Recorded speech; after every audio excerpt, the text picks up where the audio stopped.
Profe, buenos días. Hola Ángel, buenos días.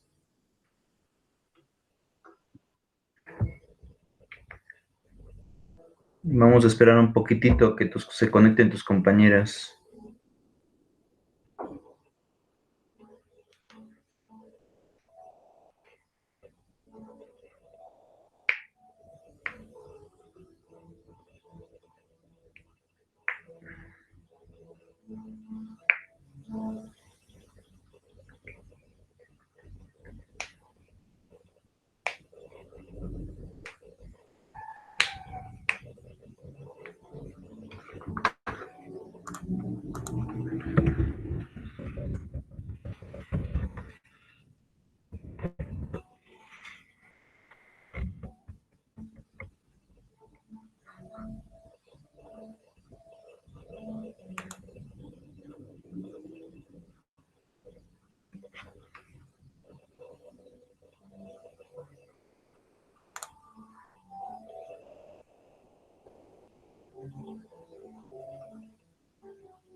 Creo que ahí sí les ganó el sueño a las chicas. No han comentado nada en el grupo porque tenemos el grupo de WhatsApp, pero ahorita les mando mensaje. Por favor, Ángel.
Bueno, yo creo que vamos a empezar, Ángel, ¿de acuerdo?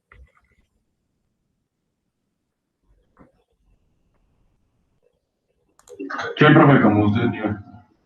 Listo. Bueno, la vez pasada vimos un poco acerca de historia de las formaciones sindicales. En esta ocasión vamos a ver ya como tal el tema pues el tema del sindicato, para que pues podamos ahora sí ver la regulación de manera,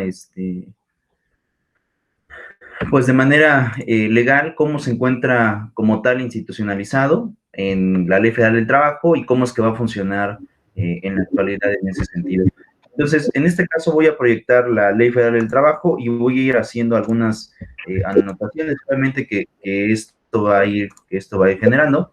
La tengo aquí, vamos a poner el tema del sindicato, porque el tema del sindicato también da para hablar acerca de las confederaciones y de las federaciones, entonces es necesario que revisemos esta parte. Ustedes me imagino que en el primer curso de Derecho Laboral revisaron el tema de relaciones individuales de trabajo, contratos de trabajo de manera individual y todo lo demás, pero ahorita vamos a ver el tema ya más...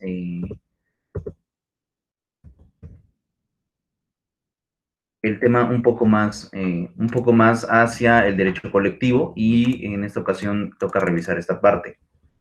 Entonces, me voy a ir al artículo 356. No sé si ya te aparezca Ángel. Sí, profe, ya lo estoy visualizando. Ok, entonces vamos a tener esta situación. Relaciones colectivas de trabajo. La RE reconoce la libertad de coalición de trabajadores y patrones. Esto es algo muy importante. Primero, van a poder existir sindicatos de patrones y van a poder existir sindicatos de trabajadores. Entonces, esa es la primera anotación que vamos a estar realizando en esta ocasión. No es algo exclusivo únicamente de los trabajadores, también los patrones pueden generar sus propios sindicatos. Vean, la definición como tal de sindicato es la siguiente, es la coalición. Coalición es el acuerdo temporal de un grupo de trabajadores o de patrones para la defensa de sus intereses comunes. Entonces, esa como tal va a ser la definición genérica de la oportunidad de poder agruparse para, obviamente, defender sus derechos en materia laboral. Fíjate, el sindicato es la asociación de trabajadores o patrones constituida para el estudio, mejoramiento y defensa de los respectivos intereses. Entonces, en esta parte, y aquí voy a irme al Paint, porque no tengo pizarra aquí, no tengo pizarra en Meet. Pero eso es interesante, ¿por qué? Porque aquí yo lo que voy a estar teniendo es lo siguiente, yo tengo el sindicato, y el sindicato puede generar de dos formas. Puede ser de patrones, puede ser también de trabajadores. Pero ¿qué es lo que pasa? En el caso de los trabajadores, el objetivo va a ser mejorar las condiciones laborales.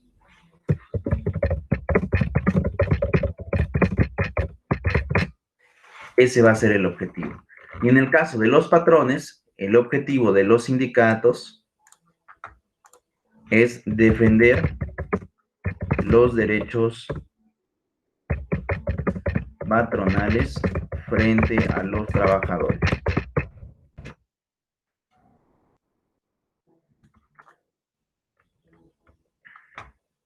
Entonces, estas van a ser las funciones básicas del sindicato, ya sea para uno o para otro. Mejorar las condiciones y, por el otro lado, defender los derechos patronales en contra de los trabajadores, porque obviamente también a veces hay sindicatos que, pues, a veces eximen o piden más de lo que oportunamente sería necesario. Fíjense, Los trabajadores y los patrones, sin distinción alguna o autorización previa, tienen el derecho de constituir organizaciones que estimen convenientes, así como afiliarse a estas con la sola condición de observar los estatutos de las mismas. Y eso también es interesante. ¿Por qué? Porque aquí, en el tema de los trabajadores, vamos a poner aquí, existe la libertad sindical de escoger o elegir el sindicato. Entonces, cuando en un rubro en específico existen varios sindicatos, el trabajador tiene la libre opción de poder escoger a cuál se va a adherir. No necesariamente o no está obligado a adherirse a un sindicato de manera particular. Cada trabajador tiene que analizar cuál es el sindicato que más le conviene. Ahora, en esta situación, incluso cuando tú trabajas en una empresa y en esa empresa hay un sindicato, no necesariamente necesitas afiliarte al sindicato, no necesariamente, sino que de alguna forma el trabajador tiene esa opción de si se incorpora o no se incorpora al tema sindical, porque de alguna manera, pues él también tiene este derecho de decidir si desea trabajar para la empresa de manera particular o bien prefiere adherirse a la adecuación del derecho del sindicato para, pues obviamente, combatir en grupo y mejorar las condiciones laborales. Pero no están como tal sujetos a adherirse de manera obligatoria, ninguno. Si en una empresa existen 2, 3 o 4 sindicatos, al final de cuentas el trabajador puede elegir a cuál de ellos puede adherirse o bien puede decidir no adherirse a ninguno. No hay una obligatoriedad como tal que en ese sentido genere que el trabajador forzosamente tenga que estar en un sindicato de manera obligatoria. Ahora, el artículo 357 nos va a enmarcar, entre otras cosas, cuáles son los requisitos de alguna manera que se necesitan para que el sindicato tenga personalidad jurídica. Entonces, recuerden que cuando hablamos acerca de la personalidad jurídica tiene que ver con el tema de la capacidad para poder defender ya sea el derecho subjetivo o el derecho adjetivo. Entonces, en este caso, el 357 nos dice, el reconocimiento de la personalidad jurídica de las organizaciones de trabajadores y patrones, así como de federaciones y confederaciones, no estará sujeta a condiciones que impliquen restricción alguna de sus garantías o derechos. Entre ellos, y aquí viene la parte importante, pueden redactar sus estatutos y reglamentos administrativos. Cada sindicato es libre de redactar estos estatutos. Ahora, ¿qué es lo que va a pasar aquí? Me voy a ir hacia abajo. Y esta palabra de sindicato lo vamos a generar aquí. Independientemente de que sea de patrones o trabajadores, va a tener para obtener, obviamente, su personalidad jurídica, el acta constitutiva. Y esta acta constitutiva va a generar lo que conocemos como a la persona moral. Los sindicatos son personas morales. Ahora, ¿qué es lo que va a pasar acá? El acta constitutiva como tal va a contener los estatutos. En pocas palabras, son las reglas por medio de las cuales se va a llevar a cabo la función sindical. Las reglas. Y en estas reglas pueden existir muchas, ¿no? Como por ejemplo el tema de la elección de la dirección, el tema de la duración, el tema de la terminación incluso del sindicato, cómo se adhieren los trabajadores al sindicato, cómo se pueden expulsar o suspender los derechos de un trabajador hacia un tema sindical. Es decir, se tienen que establecer todo esto para que, obviamente, el sindicato trabaje. Y obviamente también el objeto del sindicato, ¿no? Es decir, qué es lo que va a perseguir o qué es lo que va a buscar el sindicato, obviamente para poder defender los derechos laborales de los trabajadores. Pero ¿dónde tiene que estar en los estatutos? ¿Y qué es lo que va a pasar? El acta constitutiva es básicamente el documento que le va a dar la capacidad al sindicato de poder existir jurídicamente. Es como las personas morales. A nosotros, ¿qué nos da como tal el tema de la capacidad? Dos cosas. Nosotros nos creamos como personas físicas con el acta de nacimiento y tenemos capacidad a partir de que tenemos los 18 años. En el caso de las personas morales, como tal, no hay acta de nacimiento, tampoco tienen o no van a tener este requisito de edad, porque son obviamente integraciones de personas, pero con el simple hecho de que exista el acta constitutiva, con ese simple hecho ya se puede presumir que tienen la personalidad jurídica para representar a los trabajadores o defender los derechos laborales, en este caso, frente a cualquier situación que se presente, ya sea contra los patrones o bien contra alguna otra situación que pueda generar algún tipo de inconveniente, ¿no? Como por ejemplo que lleguen a reformar la Ley Federal del Trabajo, no le conviene al sindicato, entonces el sindicato tiene la personalidad para promover como persona moral, a lo mejor un juicio de amparo, si es que fuera el caso. Entonces, esta es una situación interesante, la capacidad jurídica, todos los alcances que conlleva con esto. Ahora, no solamente vas a tener el tema de los estatutos, sino también, obviamente, en los estatutos a lo mejor pones los principios, ¿no? O cuestiones generales, pero ya de manera específica, a lo mejor puedes especificar el tema de los reglamentos administrativos que van a fungir al tema del sindicato, ¿no? Como por ejemplo,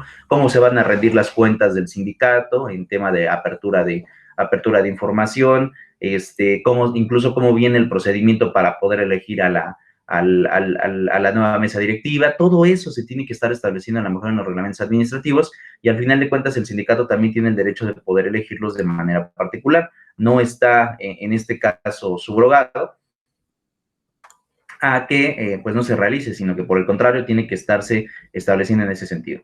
Ahora, dos, elegir libremente a sus representantes, que eso también es algo importante. Cada sindicato tiene la oportunidad de elegir a quienes quieren que lo representen en la mesa directiva. Cuando entra el sindicato de manera, por primera vez, ¿no? Es decir, cuando se da la creación, se establecen quiénes son los de la mesa directiva, es decir, mediante un acuerdo entre quienes están creando el sindicato, pues entre ellos mismos también se va a establecer quiénes son los que van a representar al sindicato dentro de la mesa directiva, o quién es el secretario general, el tesorero, etcétera, etcétera, etcétera. Pero con el tiempo, pues no son vitalicios, ¿no? A eso me refiero, no pueden durar en el sindicato todo el tiempo. Y forzosamente, conforme van pasando el tiempo, se tiene que establecer el procedimiento para que estos se vuelvan a elegir. La organización, las administraciones y sus actividades, que eso también es algo importante. El hecho de que exista un sindicato no significa que va a trabajar de manera general, sino que de alguna manera va a trabajar incluso por secciones, ¿no? Por ejemplo, puede haber una sección jurídica, puede haber una sección acerca de apoyo o cuestiones sobre prestaciones con el tema de el reparto de utilidades, el tema de los aguinaldos, todo puede funcionar de esta manera. Vamos, a lo que voy es que no necesariamente tienen que manejarse como un organismo de una sola línea, sino pueden establecer secciones, obviamente, para distribuir la carga y que el sindicato también tenga una mejor capacidad de respuesta. Formular su programa de acción, ¿no? Que eso también tiene que ver con cómo van a ejecutar el objetivo del sindicato, cómo lo van a llevar a cabo, si es a través de asambleas, si es de reuniones a puerta cerrada, a través de la mesa directiva, pero todo tiene que formularse ahí.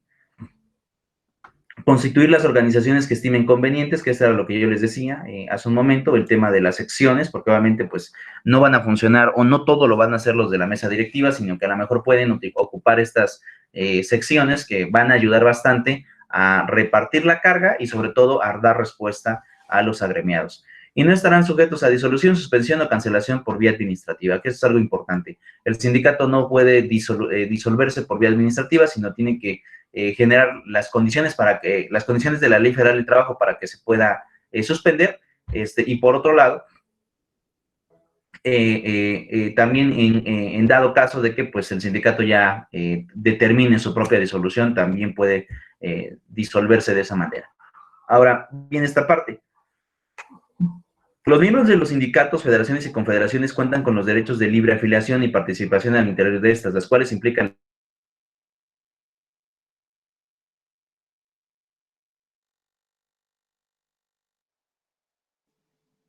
No se escucha, profe, como que se pausó.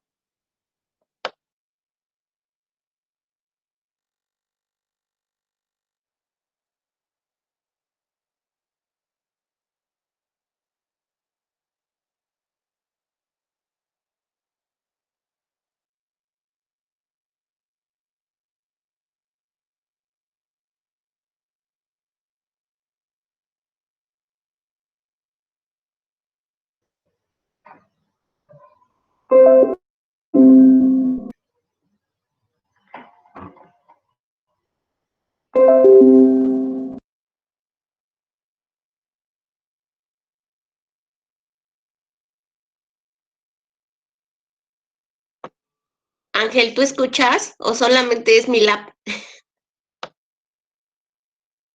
No, sí, no escucho nada, se trabó, ¿no? A ver, activa tu micrófono. Ya lo activé. Ah, sí, mira. No. Ah, ok. Entonces fue... Ah, ¿qué onda? Ya se fue. Por eso señal. Lo esperamos. Ah, lo esperamos porque sigue grabando la clase. Va. Sí, sí, nos esperamos. Pues señal de él.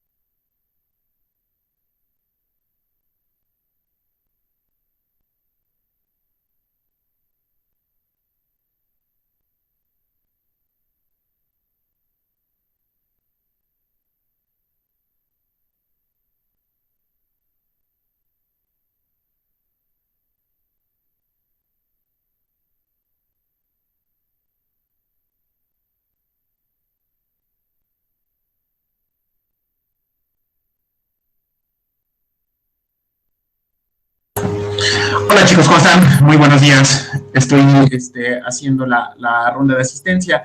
Observo que el docente colocó la liga ya más o menos tarde, pero ya no lo veo aquí en sala. ¿Sucedió algo? Por favor, ¿me pueden comunicar? Buen día, buen día. Murió. Sí estaba dando... Buenos días. Oye, Buenos sí días. estaba dándonos la clase, pero yo creo que a lo mejor tuvo alguna falla con su internet o algo. Ok, Entonces, detengo la grabación, lo localizo para dar la asistencia técnica. No tardo. Gracias. gracias. Gracias.